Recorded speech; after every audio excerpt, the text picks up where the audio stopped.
Hi friends, welcome back to Mahabharata series episode number 5.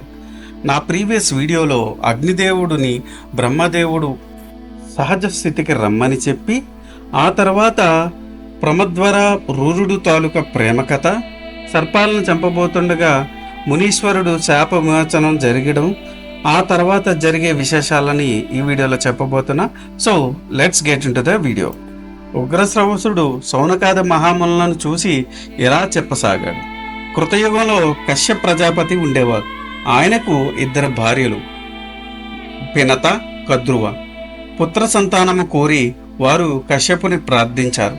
కశ్యపుడు వారిని చూసి, మీకు ఎలాంటి సంతానం కలవాలి అని అడిగారు. కద్రువ తనకు ప్రకాశవంతులైన పొడవైన దేహము గల 1000 మంది కుమారులు కావాలి అని అడిగింది. పినత కొంచెం ఆలోచించి, తనకు కద్రువ కుమారుల కంటే బలవంతులైన 2 సుపుత్రులు కావాలి అని కోరింది. కశ్యపుడు పుత్రకామిష్టి యాగం చేశాడు. పినత కద్రువుల గర్భం ధరించారు. కద్రువుకు 1000 అండములు అంటే గుడ్లు, పినతకు 2 అండములు కలిగాయి. వారు ఇద్దరు ఆ అండములను జాగ్రత్తగా కాపాడుతున్నారు. కొంతకాలానికి కద్రువుకు కలిగిన అండములు పగిలి అందులో నుంచి వాసుకి, శేషుడు, తక్షకుడు మొదలైన సర్పాలు బయటకు వచ్చాయి. కానీ పినతకు కలిగిన అండములు ఎంతకు పగలలేదు. పినతకు ఉక్రోషం వచ్చింది. ఎలాగైనా తను కూడా సంతానం పొందాలని 2 అండములలో ఒక అండమును బలవంతంగా చిదిమింది. అందులో నుండి ఆపదార్థకాయహీనుడు అంటే నడుము నుండి కింద భాగం లేనివాడు, అంటే నడుము నుండి పై మాత్రమే దేహం కలవాడు బయటకు వచ్చాడు. అతని పేరు అరుణుడు. అరుణుడు తల్లి పినతను చూసి, అమ్మా, ఎందుకమ్మా తొందరపడి అండాన్ని చిదిపావు? నేను సగం దేహంతో పుట్టాను. సవతి మాత్సరంతో అండాన్ని చిదిమావు, కాబట్టి నువ్వు నీ సవతికి దాసిగా ఉండుము అని శపించి, అమ్మా, 2వ అండాన్ని జాగ్రత్తగా రక్షించు. అందులో నుండి పుట్టబోయేవాడు మహాబల సంపన్నుడు. వాడు నీ దాసిత్వాన్ని పోగొడతాడు అని చెప్పి తర్వాత సూర్యభగవానుడు రథానికి సారథిగా వెళ్ళాడు. జరిగిన దానికి బాధపడిన పినత 2వ అండాన్ని జాగ్రత్తగా కాపాడసాగింది. ఇదిలా ఉండగా దేవతలు, అసురులు అమృతం కోసం సముద్రాన్ని మదించడాన్ని నిశ్చయించారు. సముద్రాన్ని ఎలా మదించాలి, దానికి కవ్వం ఏది, తాడు ఏది అని చర్చించసాగారు. బ్రహ్మ విష్ణువులతో చర్చించారు. బాగా ఎత్తుగా పొడగున్న మందర పర్వం దాన్ని కవ్వముగాను, వాసుకిని తాడుగాను నిశ్చయించారు. సర్పరాజైన ఆదిశేషుడు మందర పర్వతాన్ని పెకలించాడు. దేవతలు, అసురులు ఆ పర్వతాన్ని తెచ్చి సముద్రంలో నిలబెట్టారు. కానీ అది లోపలకు కుంగిపోతూ ఉంది. ఆది కూర్మమును మందర పర్వతం కింద ఉంచారు. అప్పుడు మందర పర్వతం నిటారుగా నిలబడింది. సర్పరాజు వాసుకిని తాడుగా చేశారు. తలవైపు అసురులు, తోకవైపు దేవతలు పట్టుకొని సముద్రాన్ని చిలకడం ఆరంభించారు. మొట్టమొదట సముద్రం నుంచి హాలాహలం పుట్టింది. దానిని మహాశివుడు తీసుకొని తన కంఠంలో నిలుపుకున్నాడు. తరువాత లక్ష్మీదేవి, కౌస్తుభమని పుట్టాయి. వాటిని శ్రీ మహావిష్ణువు స్వీకరించి తన వక్షస్థలంలో నిలుపుకున్నాడు. తరువాత ఉచ్చైశ్రవము అనే తెల్లటి గుర్రము, ఐరావతము అనే తెల్లటి ఏనుగు పుట్టాయి. వాటిని మహేంద్రుడు స్వీకరించాడు. తరువాత అమృత కలశం పుట్టింది.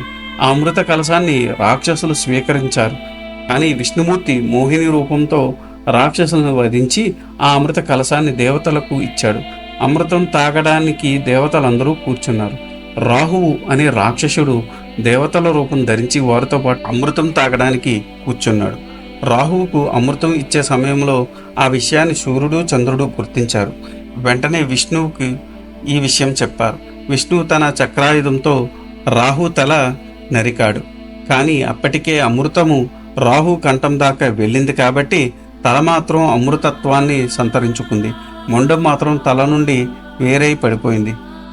అప్పటి నుండి రాహువుకు, సూర్యచంద్రులకు బద్ధ వైరం ఏర్పడింది. కష్టపడి సముద్రాన్ని చిలికి అమృతాన్ని సంపాదించిన విష్ణువు చేసే మాయ వల్ల రాక్షసులకు అమృతం దక్కలేదు. వాళ్ళకి చాలా కోపం వచ్చింది. వాళ్ళు బలిచక్రవర్తితో ఆలోచన చేశారు. ఇంకా దేవతలతో పొత్తు కుదరదు అనుకున్నారు. దేవతలతో యుద్ధం ప్రకటించారు. దేవదానవ యుద్ధం జరిగింది. దేవతల పక్షాన నరుడు, నారాయణుడు యుద్ధం చేశారు. వాళ్ళ దాటికి రాక్షసులు తట్టుకోలేకపోయారు, ఓడిపోయారు. సముద్రంలోకి పారిపోయారు. దేవతలు విజయం సాధించారు. మందర పర్వతాన్ని ఇదివరకు ఉన్న చోట పెట్టారు. స్వర్గానికి వెళ్ళి సుఖంగా ఉన్నారు. అమృత కలశాన్ని దేవేంద్రునికి ఇచ్చారు. దేవేంద్రుడు అమృత కలశాన్ని జాగ్రత్తగా కాపాడుతున్నాడు. ఇది ఇలా ఉండగా ఒకరోజు దేవేంద్రుడి దగ్గర ఉన్న ఉచ్చేశ్రము అనే తెల్లని గుర్రము సముద్రం ఒడ్డున విహరిస్తూ ఉంది. కశ్యప ప్రజాపతి భార్యలు అయిన పినత కద్రువ కూడా సముద్రపు ఒడ్డుకు విహారానికి వెళ్ళారు. అప్పుడు కద్రువ దూరం నుండి ఆ తెల్ల గుర్రాన్ని చూచింది. పినతను చూసి, పినత చూసావా, ఆ గుర్రం ఎంత తెల్లగా ఉందో, కానీ ఆ గుర్రం తోక మాత్రం అంత నల్లగా ఉందేమి అంది పరిహాసంగా. పినత కూడా చూసింది. ఆ గుర్రం తోక తెల్లగా పాలనురగలాగా ఉంది. అదేమిటక్క, ఆ గుర్రం తోక తెల్లగా ఉంది, నల్లగా ఉంది అంటావేమిటి అంది. దానికి కద్రువకు పట్టుదల పెరిగింది. కాదు, ఆ గుర్రం తోక నల్లగా ఉంది అంది. పినత ఒప్పుకోలేదు. అయితే ఒక పందెం, ఆ గుర్రం తోక నల్లగా ఉంటే నువ్వు నాకు దాస్యం చెయ్యాలి. ఆ గుర్రం తోక నువ్వు చెప్పినట్టుగా తెల్లగా ఉంటే నేను నీకు దాస్యం చేస్తాను అంది కద్రువ. పినత దానికి ఒప్పుకుంది. పదక్క, వెళ్ళి చూద్దాము అంది పినత. వద్దులే, ఇప్పుడు పొద్దుపోయింది, ఆ గుర్రం ఎక్కడికి పోతుంది, రేపు చూద్దాము అంది. సరే అని ఇద్దరూ ఇళ్ళకి వెళ్ళిపోయారు.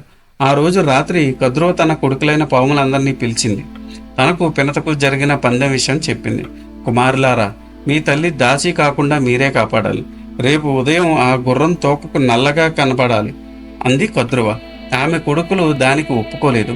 అమ్మా, తల్లి చెప్పినదని అధర్మానికి పాల్పడవచ్చునా? తప్పు కాదా? ఇంత నీతిలేని పని ఎలా చేయమంటావు అమ్మా అన్నారు.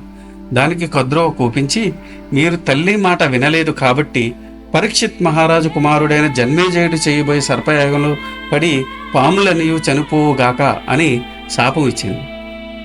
ఇది ఈనాటి వీడియో. ఇలాంటి ఇంట్రెస్టింగ్ వీడియోస్ కోసం మీరు చేయాల్సిందల్లా మా ఛానల్ సబ్స్క్రైబ్ చేసుకొని బెల్ నోటిఫికేషన్ ఆన్ చేసుకొని పెట్టుకోండి. ఈ వీడియో కనుక మీకు నచ్చితే do like, share and subscribe. Thanks for watching. జై సనాతన ధర్మం.